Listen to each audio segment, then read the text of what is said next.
Welcome to Stargeekz. And we're off. Very strange to be the one to start this. I know Sean will be joining us shortly. I believe Alil is not joining us this week. Alil's watching Captain America right now. Motherfucker. Yes. What's up, zombie? Welcome, zombie. And for anybody who hasn't watched this before, I'm Ed. I'm Steve, and the show is going to be very white for a little bit. Whiter than normal. How's it going, man? It's weird being just the two of us. Oh, without a doubt. It feels Things like are Xbox. good, especially here in the Philadelphia area. Now, Go Birds. I saw a bunch of funny memes that were like, whoever wins, Philadelphia's burning. Oh, it was a madhouse. Yes. Immediately after, and the parade here in Philadelphia is on Friday. I have quite a few of my staff at one of the car wash locations that I need to bring in some replacements because they are all going to the parade. Did you stay true to your word? Did you give free car washes on Monday? We are going to do it on Friday, the day of the parade. Day of the parade. For Yes, everybody in Eagles gear. Yep. In that New Jersey area. Man, it's like, it's nice to have your team win a Super Bowl. As a 49ers fan, that just one hurts a little bit. But it's nice to have them win, but not only win, but like destroy. That was like a Madden game. Yeah, I know this isn't the football show. But we're filling some time as Sean is finishing dinner preparation. So yeah, no, it was. See, that's one of those things. As a football fan, I always like to see the Super Bowl go close and be decided by the final play in the game, just because it's got that back and forth. Unless it's your team, in which case, since it was my team, I was completely fine with them destroying Kansas City for pretty much the entire game. I mean, I did feel a little bit bad for Andy Reid crying on the sideline just because it's sad to see old people cry, but I wasn't sad about nobody else. Watching Pat Mahomes cry on the sideline made me happy.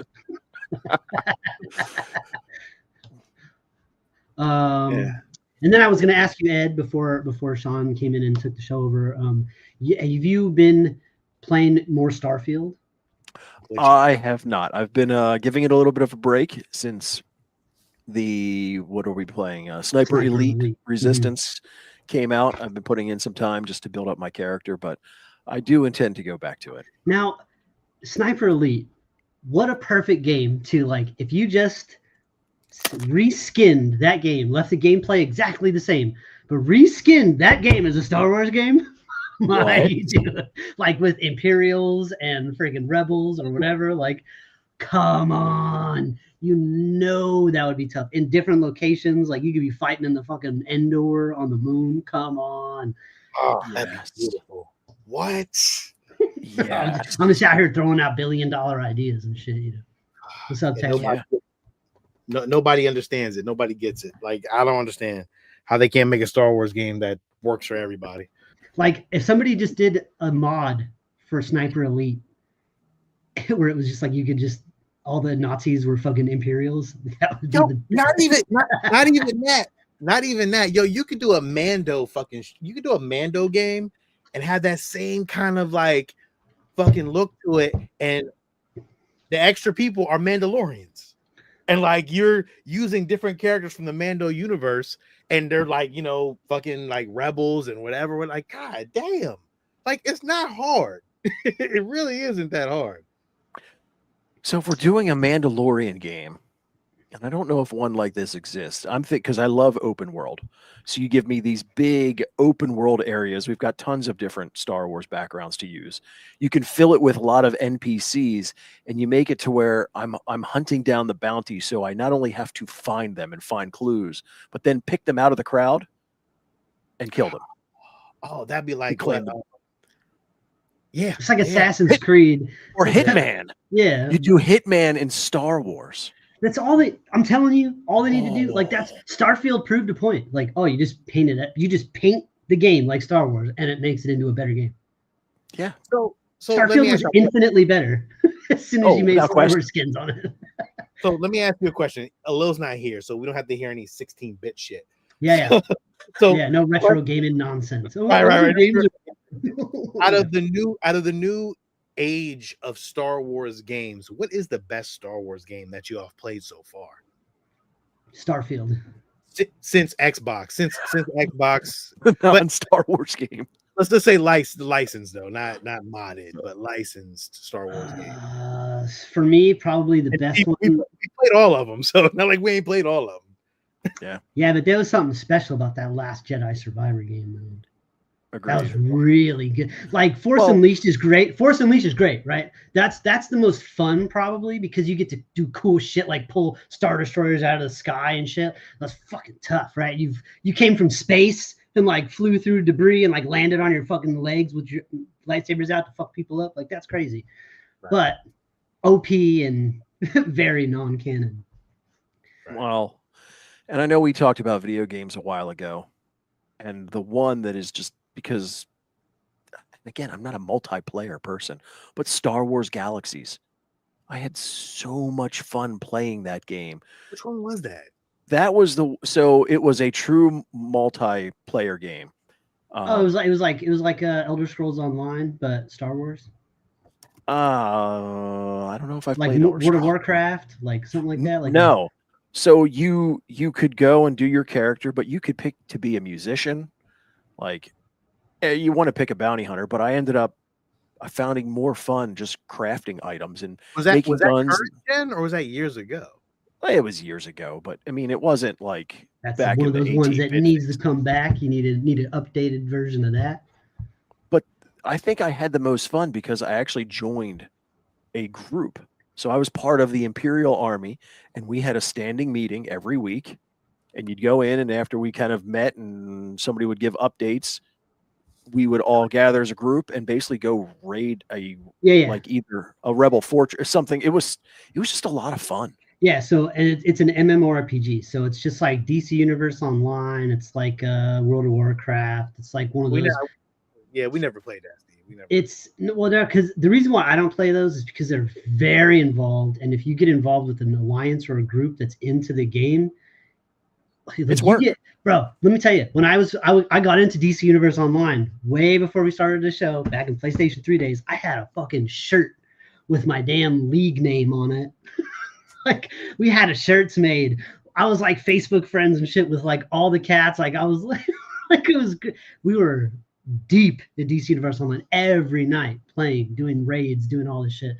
And it just became to where like you have to keep up with it. There's certain shit you have to buy to keep up with it. And it's like at a certain point, it just becomes too much work.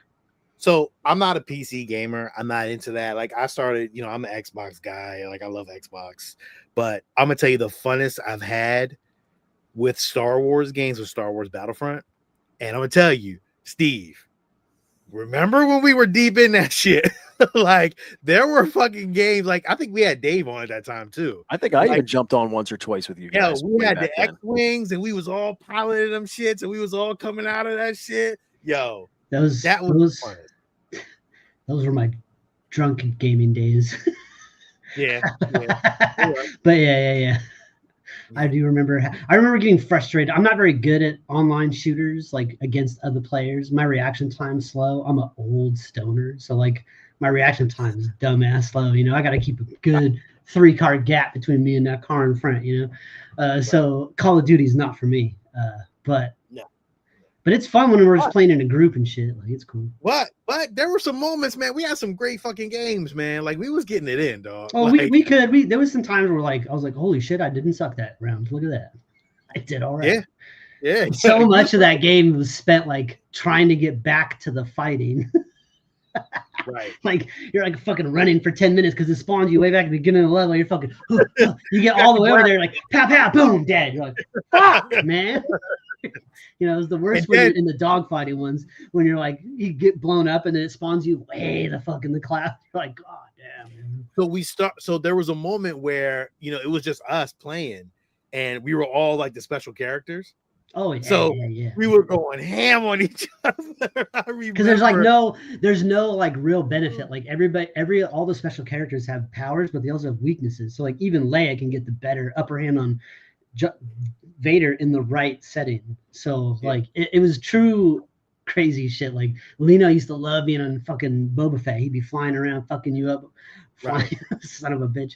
I do remember getting into the fun games. That was good. I think what it was the graphics at the time were so good, and it was just the music and the sound effects. All that was just so good. But I don't know, Sean, that Jedi Survivor game, the last one, was it Jedi Survivor, or was that the first one? That was Fallen Order. Oh, that was the first one, Jedi Fallen Order. So Jedi Survivor was the second one. That's just Survivor was so good, dude. Oh my god! Especially when I figured out when you turned it on easy, you could be a god. Right. Yeah. I'm not trying to impress nobody. I'm playing that game for myself. Playing for fun. Yeah, you put me on to that when I was like, you know what? You're right. You were like, I'm fucking stuck. I was like, you playing this game? He's like, no, I'm stuck. I can't beat this one part. I'm like, put it on easy. He's like, what? I'm like, yeah. I've been on that shit. Put it on easy. Yeah, I didn't. You know what? I was trying to be a fucking thug. I was trying to be like, oh, you know what? I'm great at games. I'm good. I can beat all this. Da, da, da, da. No. Go back to where you're going. Stop bullshitting. Yeah. I put it on easy. I see the credits of the game. Cool. Shit. All right. Ed, what you got, man? You got news this week? Dilly-dally. Just a couple of things to talk about. Nothing too pressing. All right. Well, we can always get it in.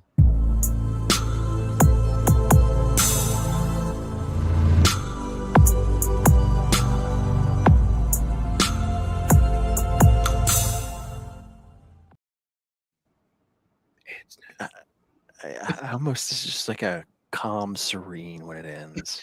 Every time. So it's almost a shame that Alil's not here for this, because there are some things that are changing at Batu out in California, though. Yeah. This is California only, at least for the time being. They are doing a few things, one of which is a new lightsaber experience with some varying things. I've heard that they might roll in some lightsaber parts from Skeleton Crew or things that tie into that universe, so you can go and build your lightsaber and have the whole experience, but in Disneyland, which will also include a Shadows of Memories. It's the Skywalker saga. It's a projection show that they're only going to do at night. What's up, Flex? Along with kind of the music, fireworks, a whole production for the evenings there in California, Batu. And to round it all off, looks like they're going to add Luke Skywalker as one of the in-park characters. 100%. Yes, I mean, there's no question. Interesting. That's kind of cool. That's kind of cool in many ways. Well, like, it's maybe they're hearing the anger. Yeah, well, like, because they keep constantly putting these shows out and shit that take place when this motherfucker's alive, but he's not in them. You know, it's like, would you fucking put him in the shit? Yeah. Let's not forget, he's still alive and well during Mandalorian and Grogu, the movie coming out pretty soon. So without question. And as we've talked about, when they built Batu, it was all bets in, all money in on the sequel trilogy. Mm-hmm. Now that it's had time to sit and resonate, and it's going backwards, it's trying to find a way to roll in all aspects of Star Wars, which just makes sense anyway. So I'm excited. I know that depending on how well it's received, it might come to Florida. I'm pretty sure. Florida will get the better version once this one's tested on all of us suckers in California. Yeah. And I don't think they play by the same rules like with Marvel, because I know there's still, at least it's my understanding, there's still certain things to where out west they can have tons of Marvel characters walking around, to where they cannot have that in Florida. No, because there's still some deal with Universal. Correct. So I think it's anything east of the Mississippi has different rules. So California, you can wander around and find like Captain America and a bunch of others, to where you won't see them in Florida. Oh, that's crazy. I didn't know that. So the only other thing that I had news-wise, which I don't think is really news, but it kind of ties into the conversation later on, was once again, anytime Daisy Ridley shows up anywhere, I mean, they always for courtesy, have to ask her about whatever the current project is. But as fast as they can, they start talking Star Wars and just trying to find out her thoughts for the upcoming movie. While she says she has not read the full script because George Nolfi hasn't completed the entire script yet, what she has read is exciting and she's looking forward to it and blah, blah, blah. But I think it ties in because just like last week, George Nolfi had said that, he's trying to take all of what George Lucas had brought in. Now he talks about it more on the politic end of it, especially when we discussed when it comes to the Empire, kind of the German Nazi piece of it, along with kind of a Roman Empire. And while that is an important part of Star Wars, it is not the entire thing, which we'll definitely talk about later because I have got all kinds of stuff kind of following up on our last week's episode. Okay. There's a couple. There was just a news thing that I just seen. I don't know if it's actually accurate, but apparently they're doing a season 3 of the Bad Batch, but it'll be Asajj Ventress. Is that? But this is through Screen Rant, so I'm not 100% sure if this is like accurate. But it looks like they're. Oh, look, but it's a new Dark Horse comic series in a story that serves as a prequel to the Bad Batch. Right. Prequels. Okay, so it's okay. All right. So yeah, comic book. Was there 3 seasons of Bad Batch? Oh, okay. There were 3 seasons of Bad Batch. Yeah. The first revealed by starwars.com. It was the Bad Batch Ghost Agent 4, written by Michael Marcelli and with art by Reese Hannigan. Will prominently feature Ventress as she taunts Clone Force 99 from the shadows in a story that promises to add meaning to the later conflict between the villainous dark side user and the heroic clone squad. But there wasn't a lot of Asajj Ventress in the show anyway, so did it? No, it was only the very end. And did that really matter? I'm confused. Well, now this comic is going to tell you that it did matter because there was so much history. You know what? I'm gonna be honest. I hate when they do that. I really, really do. I completely hate when they do this shit because one, Asajj Ventress' story is a really great story. It's a fucking huge story. Yeah. I'm confused by how they haven't put it into like, okay, well, we're going to tell a whole story with Asajj Ventress. She's expanded just like Ahsoka is at this point. Like, just tell her fucking story already. Like, I'm confused of why it's not. It don't make no sense to me. Let's go. They had the whole novel that is canon as well. Yeah, but everybody does read comic books, but like, goddamn, like, just give it to us in the story and on Disney Plus. Like, y'all got the animators there. I mean, that's just a cost thing, but I mean, I wouldn't think it would be. I don't know, man. I don't know. It's just it's upsetting when they tell a story. Some of those stories are great, but a story that can be told live action or cartoon form. Like that whole Vader down shit was amazing. And I think that could have been a nice Vader story as well. It's just like, this frustrates me. Like when they do, oh, well, we can tell the rest of the story in a comic book form. I'm like, and I still wonder, like, and only because I don't read the comics as much as I used to. I do hope to fix that at some point. But I still also wonder, how does that tie into the overall canon? I don't know where. I mean, I know the new novels are apparently canon, which, again, the one with her and Quinlan Vos. But how does that tie into all this? Who? Steve, I told you the story, right?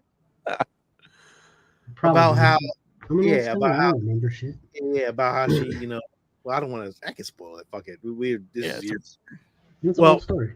Apparently, in the story, she dies, and her and Quinlan Vos are together. Asajj Ventress. Oh, okay.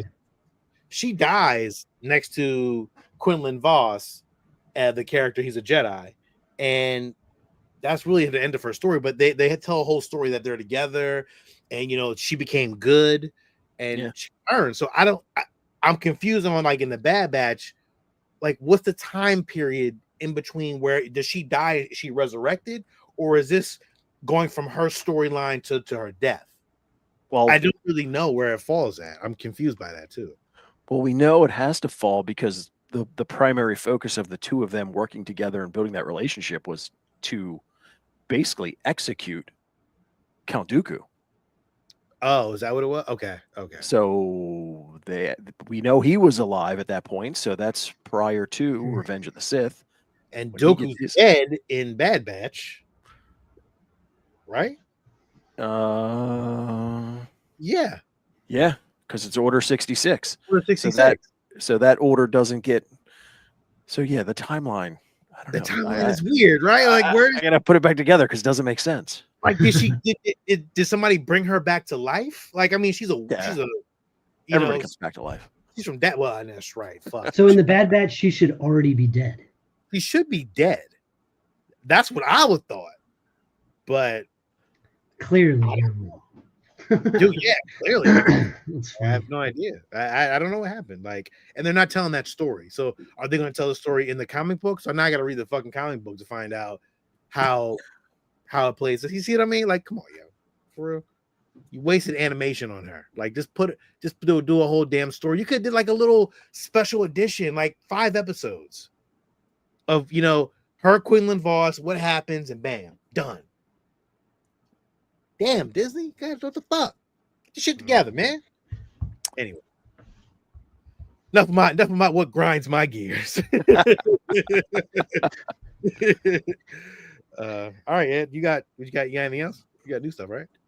News wise, no, and I don't think that. At least I know I haven't seen anything collectible wise. I don't. There's nothing. Oh, you know what came back? Ed, the life size the Darth Vader costume by hold on, I'll bring it up right now, by Jazzwares. See, that's one where again I love the cosplay, but I'm not tall enough to pull off Darth Vader. Oh, if I can't do it properly. But wait, hold on. It's $1,000. Oh, you can also do Afterpay, but they have extra large, and medium. Well, I'm sure that the costume itself would fit me, but he just doesn't. Ed doesn't want to be little. I don't have the statute as far as like. I would be like the Luke Skywalker of the Stormtrooper world, but as Darth Vader, be like, aren't you a little short? I don't know, Ed. Like, what are you, like 5'10"? Like, you're not that short. I'm a Stormtrooper height. I don't know, Ed. This dude don't look that big. I think you can pull it off, man. I'm just saying. Platform boots or something. Man, look pretty dope though. I mean, come on, man. Look at that. Oh yeah, no, I remember first seeing this. Yeah, I'd want to see it in person. Now play this whole video in reverse. You know what I'm saying? With some sexy music. Yeah, that's just wrong. I don't know, man. It looks nice, man. It's nice. It's a nice setup, and also it comes with a cool ass suitcase. Is it very plastic? I don't know. I know some people do have it, but it looks plasticky, don't it? Yeah. That's always my question when it comes to anything, especially Star Wars cosplay. Will it pass the 501st sniff test? I doubt it. I don't. Not for $1,000. That helmet won't. The hat. They don't have no back to it on the neck piece. It's just flat. The little hat covers it, but there's nothing back there. Right. Which, thinking of cosplay at 501st, I have to thank Sean in a serious side of things, but then also with kind of like the backhanded end of it. So as you're going through and making space, you were kind enough to where now your helmets reside here at my house. So as I'm looking at them, I'm going through and I'm like, all right, I need a couple more. I need a Clone Trooper Phase 1. I need a Snow Trooper, and I need a first order to kind of complete the primary stormtrooper run. So I started looking at snowtrooper helmets. Thank you, Pats fan. I appreciate that. Indeed. So I'm looking at snowtrooper helmets, and I went down, and I'm right on the edge of basically for the price of the helmet. I'm like, I might as well just get the entire costume. And it is from a company in the UK that it is 501st approved right out of the gate. I don't know the production time. Is it RS Prop Masters? Yes. Yo, first of all, RS Prop Masters is the best fucking job on anything that you want to get, dog. Yeah, So pretty. they are the best. I'm gonna tell you that right now. Highly recommended. Now, when I get to that point, I know it's too late in the season that it is now.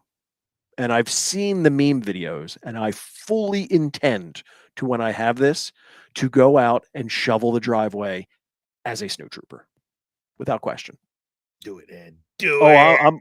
I'm doing it. It's not a matter of I need the helmet, and if I'm going in, I might as well. I'm gonna get over there. I'm gonna film you, dog. Like we gotta figure that out, dog. Yes. And then I'm gonna have to go down the path because I've always wanted the biker scout as well. I have the helmet now, but I need the whole thing. This is where it gets me. Prop Masters, man. RS Prop Masters. They're going. You going down a whole rabbit hole, though, bro. I'm gonna tell you. Oh, I know. I've been in communication with them, asking about. You did? Oh, we've been talking already. Yeah. Oh shit! Nice, man. Nice. Congratulations, man. That's they're really big in the Star Wars community, man. They're huge. Oh, they do a lot of exclusives. They do a lot of cool shit, man. Like the Bausch helmet. What made me want to go get the Bausch helmet that I had got, which I wish I would have got it from them, but their shit is so official, Ed, that they use actual props from they take scans and they go deep. They go deep in and they do original scans and everything, and beautiful, just fucking beautiful, man. What they do, man, definitely company highly recommended, man. I did the research, and that's where I landed. And I asked the question because they put it in all of their frequently asked things. Like, if your intention is to be a 501st member, let us know. And I said, look, that is not my intent. But if I'm going to spend the money and get it, if there's anything extra, I'll do it now. So let's go take a look at RS Prop Masters, man. Yes. While we sitting here just kind of tilly wings, pretty. Just bullshitting. Might as well. I mean, again, my jealousy is, I'm happy for you at the same time, but I'm like, damn. So yes, RS Prop Masters is one of the best. One of the best. Figure very expensive, but they're where are you starting at, Ed? You starting with the Snowtrooper? Yeah. They do because I need the helmet. And that's what, like I said, when I looked at the price of the helmet, I'm like, it's not that much more. No, it's not. I mean, there's options, but like they do, I can tell you, recommend the community, man. They do a fucking hell of a job, dog. So, it's beautiful, and they come with stands. They're just beautiful. They really do a great job with that stuff, man. Yeah. Not expensive either. I thought they were a little bit more expensive than that. I'm surprised. And then the whole suit, the whole thing. I mean, I never, I got. This suit bothers me in so many ways, but you know what? It is what it is. It's never been until you said it. I would not have thought of it, but now it's not one of my favorite Star Wars suits. Now it's going to be in my head. I'm sorry, it's just not. I can see that, but Ed, I get it, and you know what? I know where you're going with it, and it's dope, man. I think the favorite one would probably be the speeder. Yeah, that one's also on the list. Are you going to get the duster and everything? I mean, Ed, all in 16. 13? Is it 16 all thing? 16 all in. Yeah, I can't fucking wait. Like, I am so anxious now. You didn't, man. Yes, Scout Trooper. That's the one right there. Oh, believe me, that's next on the list. I mean, Ed, you might have to get the helmet from him too, though, right? Well, I'll go all in. Right. Which will be good because then the one that I have from you, I can put on a display on the wall. With I like the black pants on the Scout Trooper. I don't know, like the black to white ratio on that is just so much better. Yeah. And I know we've talked about it before, and I know everyone will tell me not to do it, but at some point, I want to just put on the Scout Trooper, and go ride around on my motorcycle. Please don't do that. You can't. You won't. No, you can't see anything with that stupid I helmet. know it's like blinders It's on. the worst helmet. Yeah. Ed, if I had to recommend it, man, these are the best dudes to get it from, man. I'm gonna be honest. Oh yeah, hands down. So definitely, yeah, dope, man. I can't wait. Like I'm anxious now. Like you didn't got me. You didn't got me. Like, oh shit, okay. yep. I'm gonna have to order a new mannequin. Yeah, they just did an they did a AT-AT driver, and man, that thing is beautiful, man. I wish I would have jumped on it, but I got to it too late. But their pre-orders they sell out really fast. So like I understand it and I get it, but they're the best. So definitely dope. I can't wait to see it, man. Yeah, absolutely. Very cool. Snook, what up, my brother? Dog. What's good? Yeah, man. Dope. Hey, what else you got, Ed? News-wise, nothing. Okay. But if we're rolling right into the next portion of it, it's a continuation from last week, where last week we went through, and I'll just pull up because I have just a single slide for kind of last week, was talking about the Hidden Fortress. Yes. And the rest of this kind of talks to the inspiration behind Star Wars itself. Now, Hidden Fortress is probably the one movie that stands out because of the visual representation that takes place throughout the entire movie. Right. There's a lot of other movies, but they're always just little bits and pieces throughout. And I especially want to real quick, not to cut you off. I just want to say, Ed, listen, you definitely get the fucking clap. You definitely get the fucking clap, dog, for this whole Hidden Fortress shit that you did last week. I've never seen anybody do this shit before, to be honest. And the way you breaking it down and the way you kind of giving us a 101 on this shit is fucking masterclass, man. I appreciate that. And thank you very much. And Ed brings the news. Understands what Ed does. Ed brings the news. He brings the knowledge. It's like it's time for news with Ed. Then it's time for class with Ed. You know. Facts. Yeah. I thought this is especially important because with all the talk with Daisy Ridley and George Nelfy, with him talking about going back to the roots of what George Lucas did, I kind of wanted to bring this to light to say, look, again, he's talking about one small facet of it. There's a lot of inspiration that got tied into what became the original Star Wars movie. And of course, it grew into the reason why we talk about it every week, everything else. So if they're looking to kind of capture that lightning in a bottle again, now it's easy for me to say we're a couple of guys who just kind of like sit around and talk about Star Wars all the time. And I would hope that they, as filmmakers, have already done this research and knowledge. I would guess that there are a few that have not because of the product that we get. Sometimes we sit here and go, do you even know what you're part of? So this is where I kind of wanted to pull on those other threads of looking at everything that molds together. So the Hidden Fortress, just the quick, you can see the character representations of the peasants were without question R2 and 3PO. You have the Obi-Wan Kenobi type general who is there with a very headstrong princess, the opposing force who has definite ties to Darth Vader, especially at the end of Return of the Jedi with the scarring and kind of his redemption piece of it. And with seeing Star Wars from the perspective of the droids, the way Hidden Fortress was, made this a very big influence, but obviously not the only one. We know that Lucas talked about Buck Rogers and Flash Gordon. And as you can see from those Flash Gordons, they started off with an opening crawl to kind of explain what was taking place. Nice. So did they go back and fade out like that? The technology it looks like anything well, I close. mean, no, but I mean, it looks like it almost might right there. Like it looks like it's going at an angle, you know. Yeah, no, it definitely has a very similar look, and again with that kind of pulp type style. I mean, with the Space Odyssey, again, you get the flavor for it, but there are definite pieces that he's pulling from directly. I know Another one is Metropolis. Now, this one, when you see the visual of the robot in it to Ralph McQuarrie's concept for C-3PO, Yeah. it's almost identical.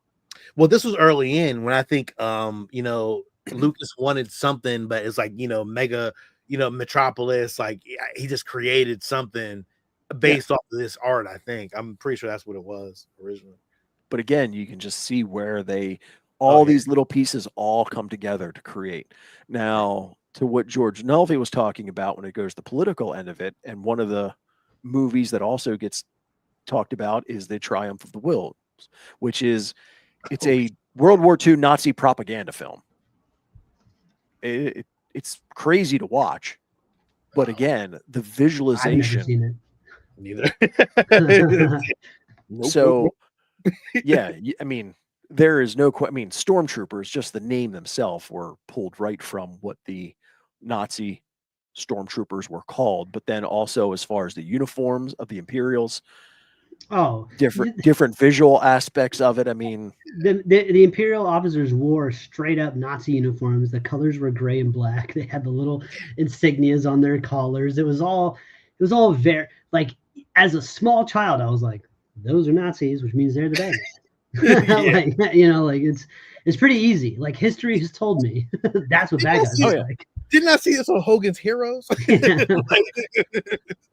That's the only time I remember Nazis was Hogan's Heroes. They were funny in that show. What happened? Why are they so evil here? Yeah, it's crazy. Yeah, they were bumbling idiots on that show. Oh man. But good catch, Ed. That's crazy. When there are the other Kurosawa films, you have the Seven Samurai and Yojimbo, which I think those films alone are just much better as far as viewing the action. Hidden Fortress, it's not an easy watch. It's a great movie, especially with some of the film aspects of it. But these two, the one that really I think is crazy, it's in the beginning of Yojimbo.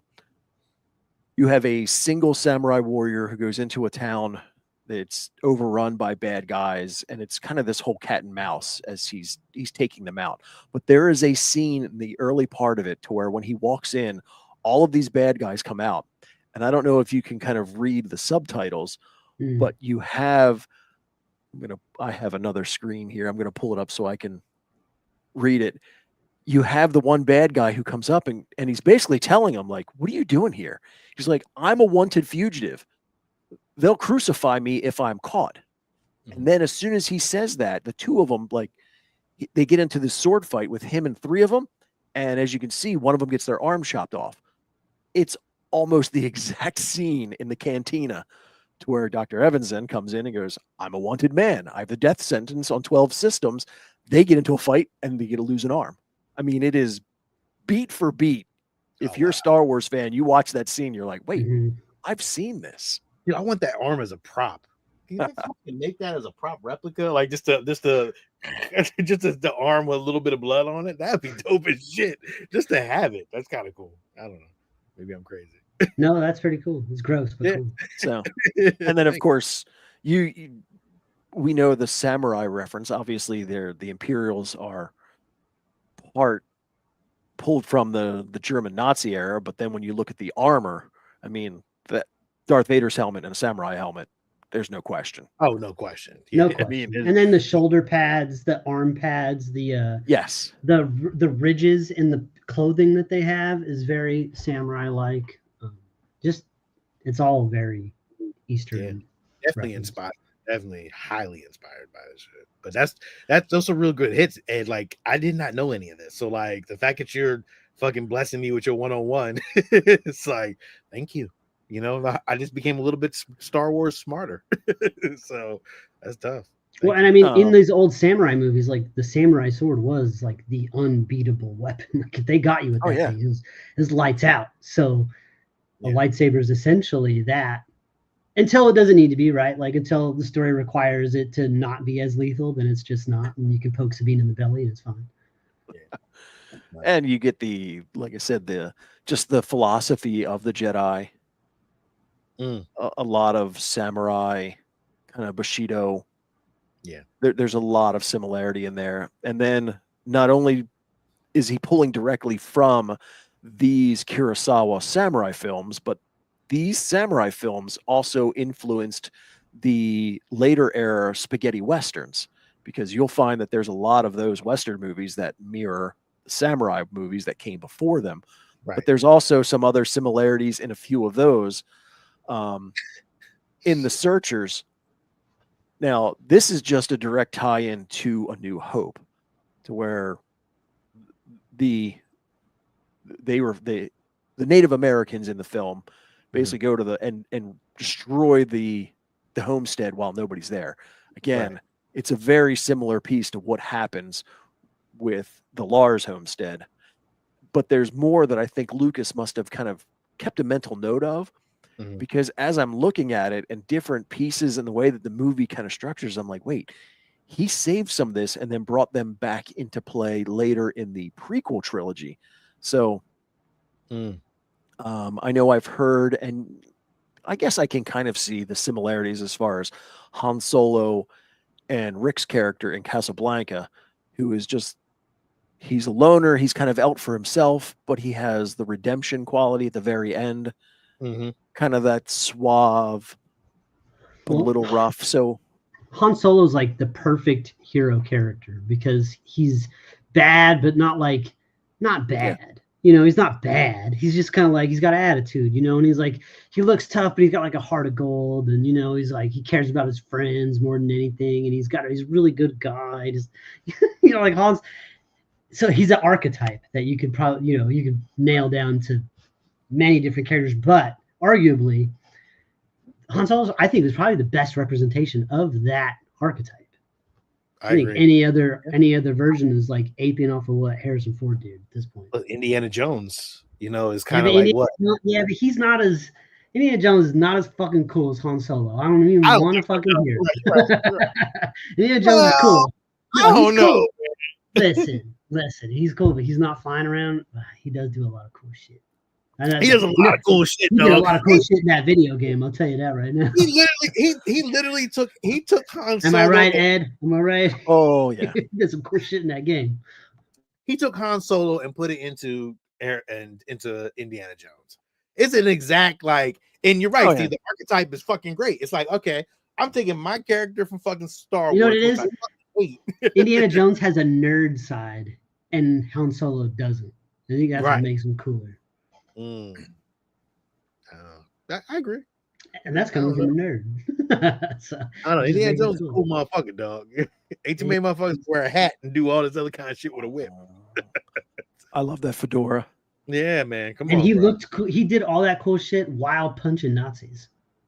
Yeah. Damn, Lucas really likes Nazis being the bad guys, don't he? He's like, I'm gonna make the bad guys in space, and then I'm gonna make an Indiana Jones movie. Fuck it, make it during Nazi times. Yeah, wow. You know, I think the Holocaust might kind of influence that a little bit. Like, you know, I'm going to get my shots in at you guys. So it's true. I guess, yeah. Him and Spielberg said, "Fuck it, we going all out." They're a lot closer to that. Yeah. I guess I get what you're saying. Yeah, because what Spielberg did, Saving Private Ryan too, right? Didn't he? They got producer credits on all the Sniper Elite games. No, Schindler's List. Yeah, and then he did Red Tails too. Spielberg did Red Tails too, right? That was George Lucas. That was Lucas. I mean, again, they they both the same motherfucker. Sometimes at times they're like both the same entity. Like they've done the most greatest fucking storytelling of and they're both friends. They're both best friends. So it's like, but think about it. Any other villain in any other movie, you have questions about. Do they have ulterior motives? Or can they have a redemption arc? Is there this? Is there that? Nazis in a movie? Nope. It's a wrap. Bad guys. Dead, fodder, kill them all. like it's a good storytelling technique. You know, once you see it in Nazi regalia, it's like, well, that's it for you, Captain. Kill them all. We're gonna see some death today. Yeah. So with A New Hope, we see all these movies that inspired Lucas. He pulled various pieces too. But I think one of the most important parts, and it gets lost a lot, and I don't understand why, is the Joseph Campbell hero's journey. Because when you take all of those movies and all of those various pieces and you wrap them up in this general line, that is what gives us A New Hope. And there's various pieces of it, because I've had some who've broken down this hero's journey into like 17 steps and 30 some steps. I just went with the 12-step version because it's a lot cleaner and just kind of easier to walk through. But they always start off with what they call the ordinary world. It's a normal kind of everyday person who let's do everybody this with can Skeleton relate Crew. to. Let's do it with Well, you can Skeleton do this with you can actually, and I was thinking about that. I'm gonna do it in my head mentally. Okay, so so you have the Bank Planet. It's the ordinary world. Everybody can relate to Luke. He's the farm boy. Right. He's the every kid. And then you get the call to adventure, which in this case is a literal call to adventure. I mean, and we're tying this together, so it's from the perspective of the droids. They bring the message, there's something out there, it's big. We need you to come out there and do it. I think that's the problem. That's the problem with my life. I'm stuck between steps 1 and 2. I ain't got that call for adventure yet. You know what I'm saying? I'm still waiting for that. No, I don't think anyone's got that call for adventure yet. Where's my fucking? I guess I'm not on a hero's journey after all. Yo, where's my fucking call to adventure? I want a call to adventure, man. I want one too, motherfucker. Shit, we got Steve, new shirt. I need a call to adventure. Waiting on my call to adventure. Yes. So as you're thinking about this from the Skeleton Crew perspective, I think that they as a group fill multiple purposes as opposed to this being a one character follow through with we can follow Luke all the way through in A New Hope. Right. So in Skeleton Crew, they're all on the planet. They're all, everything's going good. They get the call to adventure, which is kind of the ship they find. And Wim is like, ooh, let's go do this. Now, the next one is the refusal. In A New Hope, this is when Obi-Wan's like, hey, I need you to come with, you need to learn the ways of the Force if you're to come with me to Alderaan. Luke's like, I'm not going with you. I got shit to do here. My uncle's going to be the trash and so he's like, no. And he even says, he's like, it's not that I love the Empire. I hate them, but I can't do it. I'm not doing power converters. But like really, like his shit, like he's still part of that ordinary world. Like the Empire's like, oh, those fucking sticks in the mud, those guys, just don't go over there and it'll be fine. You know, just they just kind of live alongside the Empire. Yeah, he's like, I don't like them, but like he hasn't experienced the space Nazi version of them yet. Right. They're just so far. Well, again, they're in the Outer Rim, so he doesn't get a direct. What the what? Although you can't say anything until we're done recording. Yeah, hot off the seat of watching Captain America, Brave New World. I can't wait to get your spoilers after we're done recording because we will get. Look, we're breaking out, and you might want to hear that we're breaking down the archetype of fucking like movies. Like Ed is just going 101. We're doing the hero's journey. So journey 1 was, or step 1 was the ordinary world. Step 2 is the hero's call. Me and Sean have figured out that we're stuck in life in between steps 1 and 2. We have yet to get our call to adventure. No adventure yet. I think I've had my call. Oh, look at you. If you're comparing this to Skeleton Crew, the refusal of the call is Neil, because Neil's like, oh, we can't do this. So they're working as a collective group to fill kind of one piece of it. Well, they spend the first 2 episodes talking about how they don't want to be out and where they need to get back to. Literally, Wim's the only one that's like, what? Right. But they each play a different role in kind of doing this hero's journey. Mm-hmm. You have meeting the mentor. Jod. Or Smee, exactly. One of many of the others. So, yo, this works for fucking Andor too, dog. This works for a lot of things. It works for really look at it. Hey, it works pretty much for every fucking. Guess what else I've been doing mentally? Lord of the Rings fucking starts off with fucking Frodo in the Shire. Oh, yeah. A call to adventure. Here's a guy to take this fucking ring. I don't want to take the ring. Even the mentor, Gandalf. Fuck off. It's the same shit. Okay, so now that we know the archetype, we just got to write the story. Okay, Yeah, well, make him print it. That's the key. You've got the general basis for it. It's making it all work. So you have where they cross the threshold. In this case, Luke runs back home, finds Uncle Owen and Aunt Beru cooked on the side of the house. And he's like, there's nothing for me here now. I'm going to come with you. So he makes the commitment. I'm in. That I'm gonna tell you right now is fucking greatness right there. Like, tell him that story, and to make that story of his beginning into peril, and to make him say, yeah, I gotta go now. Like, yeah, there's nothing left. Right. There's nothing left. Well, he doesn't know how to take care of himself. He's a child. He's like, oh no, what am I gonna do? Right. Like, I mean, he's not a child, but he seems very ill-equipped to handle life by himself at this point. Especially on Tatooine. I agree. Yeah. That's crazy. Crossing the threshold. So this is where the rest of everybody else comes into play. When you've got the hero learns kind of the rules of this new world that they're in, they go through their tests, they meet their friends, they come face to face with their enemy. So this one scene almost covers all of it, because you've got the new characters added in, Han and Chewie. You have Luke, who is being taught something with regards to the Force, kind of his test for the first time. And while this is happening, Obi-Wan has the sensation because Alderaan was blown up, so you get the bad guys. So this one scene kind of ties everything all into this moment of, okay, you're now taking, as well, he says it, you're taking your first steps into a larger world. Right. And this is episodes 3 and 4. Skeleton Crew. Yeah. And they get to the fucking pirate planet, and they meet all the pirates. There's your enemies. They go through some tests about how to get out of some shit. Yep. You know, that's the good thing about that was probably the great thing about Skeleton Crew. Like, they pretty much stick to the same shit that like Ed is talking about, and that's, I think, if you stick to that formula and you run with it, a good story can be told. Around it, you need to make sure it all forms together, though. Like, yeah. It has to flow. It's got to be pulled off the right way, because shoot, we said with Skeleton Crew, those kids acted their ass off. So in weird ways, act like kind of the same thing though, but it didn't. Like, something didn't hit with it. No, it was disjointed.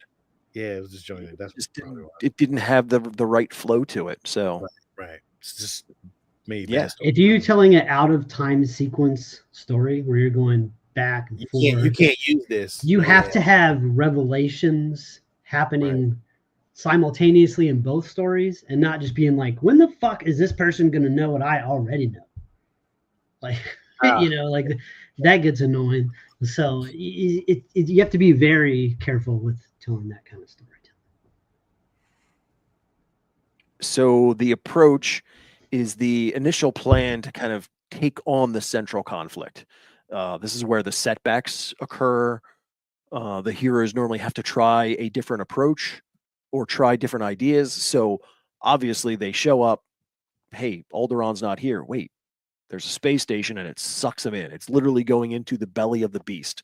They have to hide in the ship. So it's kind of that new approach to it, and figuring out like, okay, we found the bad guys. What the hell do we do?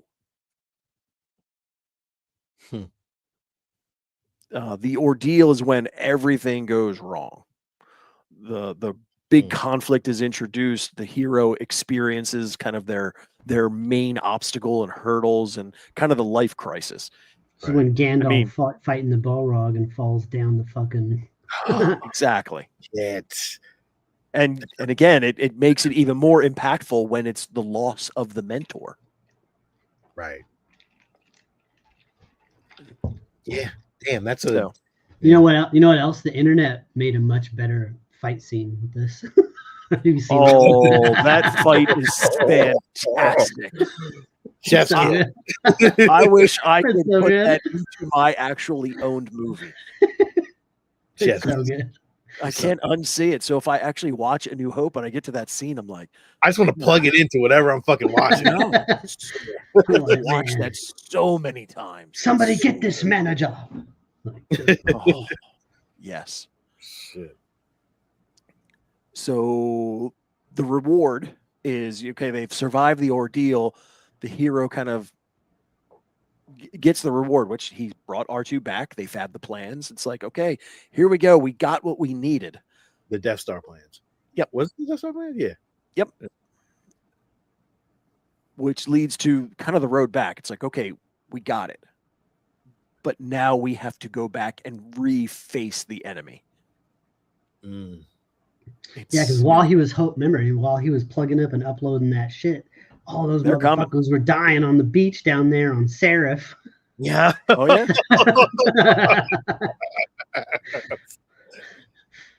Ain't that a bitch?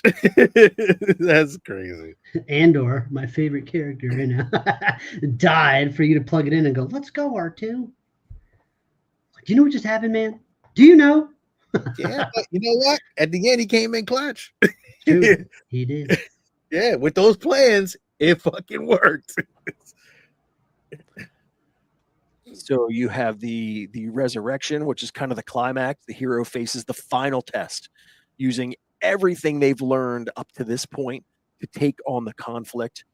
You have Han Solo returning back into the fold. Mm. He does it, and of course, you get the big payoff. Such a fucking boss move at the end. I'm sorry, but at the end of that, like, fucking Han Solo just comes in out of nowhere. You're like, fuck. And mind you, when you were a kid watching this, you were so happy.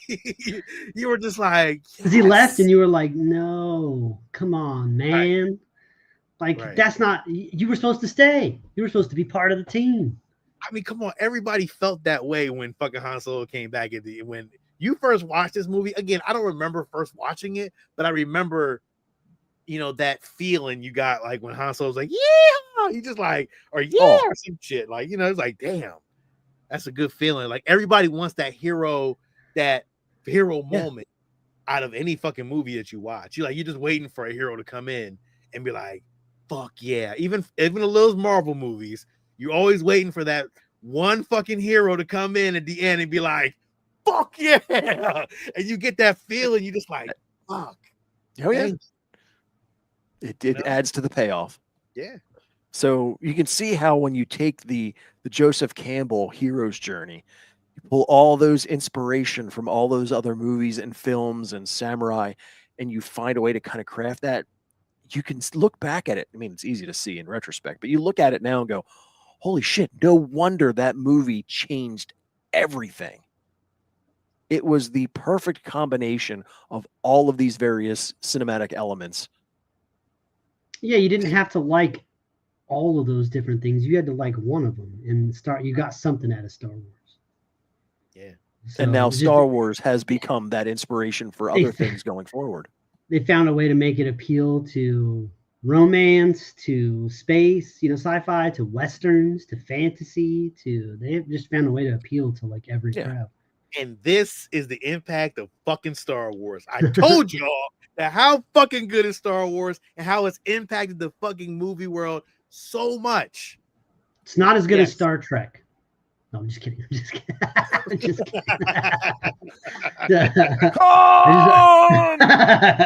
I just wanted to start some shit real quick. And again, always you get the meme in the video, but this is a newer one. Impressive. Most impressive. And then you get this.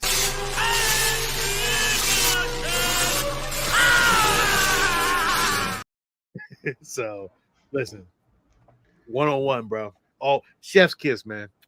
He did a great job on that one, dog.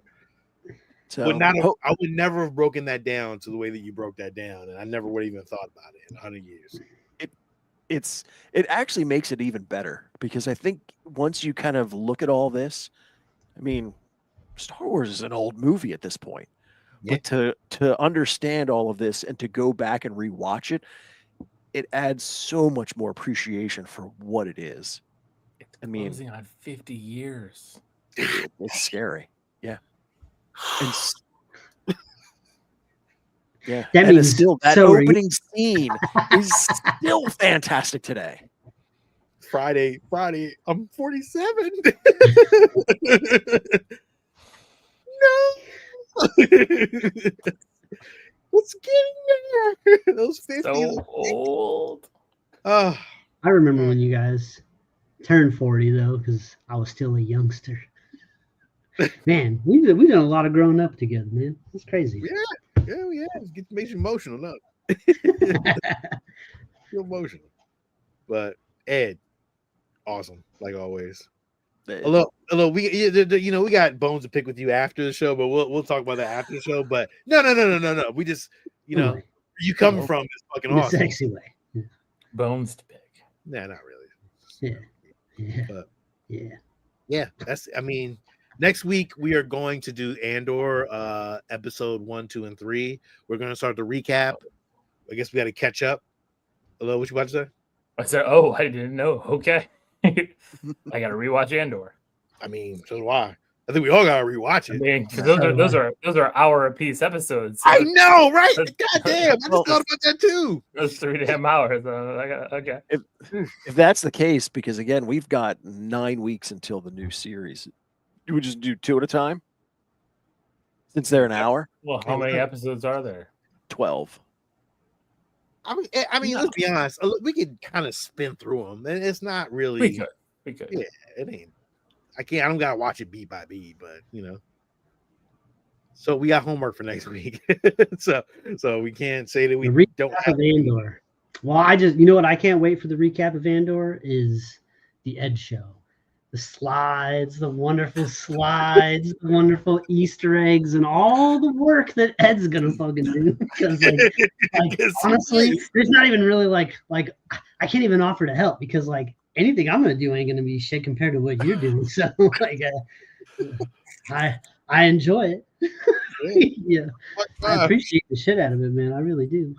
Make me step my game up during our regular show. I was like, damn, I guess I gotta start doing this. Do this every week now. God damn it, I got work to do. I'm upset. Ed, you set the bar, you motherfucker. Well, our bar was real low. Our bar was low, dog. Ring shit. Well, this show is the example. You see what happened. I sent out the text to see what we're doing, and nobody responded. I'm like, no. All right, I'll just do this. I'll put all this together. I'm good. No, I'll make something. Well, I wasn't supposed to be here, so that's why I didn't want to respond. But what you was gonna respond anyway? We ain't shit. The 3 of us together are not shit. We wasn't gonna say anything. Steve called me, and I was like, he was like, yo, what are we doing this week? I was like, I don't know. He was like, yo, you better call Ed. I was like, fuck. Yo, but mind you, call Ed. Ed's like, yo, I got it. I was like, but you know what's crazy is so Ed says that in the Stargeekz feed, and I didn't respond, but he'll text me and be like, is that you or your wife playing this game or whatever on Xbox? I'm like, oh, that's my wife. So I'll respond right away. But with Stargeekz stuff, it's weird because Ed, when you send a big, and you're like, we should do any of these, I still feel like a guest. So I'm just like, whatever you guys want to do, I'll just tell me what we're doing. I don't feel like I have a say. Just you say what it is, and I'll do the thing. I'll show up and try to find a joke. Well, it's just what I said at the end. I just need somebody to point me towards what I need to work on. All right. From now on, if you send a question and none of these 2 yokels get back to you within 10 minutes, I'll respond. So the clock's ticking, boys. And then Steve will call me like, yo, what the fuck you get my fucking I was like, no, I'm sorry, I wasn't paying attention. That's what I said. And then I'll call Lil and be like, Lil, yo, you see what happened? yo, we gotta do work tonight. He's like, yeah, but I gotta work too. I'm like, yeah, I know, right? So yeah, it's a trickle effect, but it'll happen though. But we appreciate you, Ed. We definitely appreciate you. But yo, listen, we said it all. We did it all. Ed, you pretty much brought it home tonight. If the Star Wars community does not fucking appreciate the gem of Ed right now and what he just broke down, man, listen, go kick some rocks because what he just did was again a masterclass. But catch us here next Wednesday. Catch us this weekend. I'm not sure. Are we reviewing Captain America this weekend? Well, I thought we weren't recording on Saturday. You're the one who decided that. It's your birthday. I don't remember. It is my birthday. You said no. We will record a Captain America episode, and it'll be released at some point in the next 5 days or so. Flex, Ed, you're a gem. So Later, zombie. Zombie, see you later. Thank you guys very much. Yeah, thank you everybody for joining, listening we to going to class with us with Professor Ed. It was great. If you didn't watch, go back and play back, man. Listen to Ed's breakdown, man, because he definitely, put a one-on-one on that. Catch us here next Wednesday. We're doing Andor, and catch us, on our regular show as well. Every Saturday at 11 Eastern Standard Time. And what's that, Steve? 8 Pacific your time? 8 Pacific, yes. Your time. Yeah, this is Sean. This is Lil. This is Steve. And this is Ed. And may the force be with you. Always.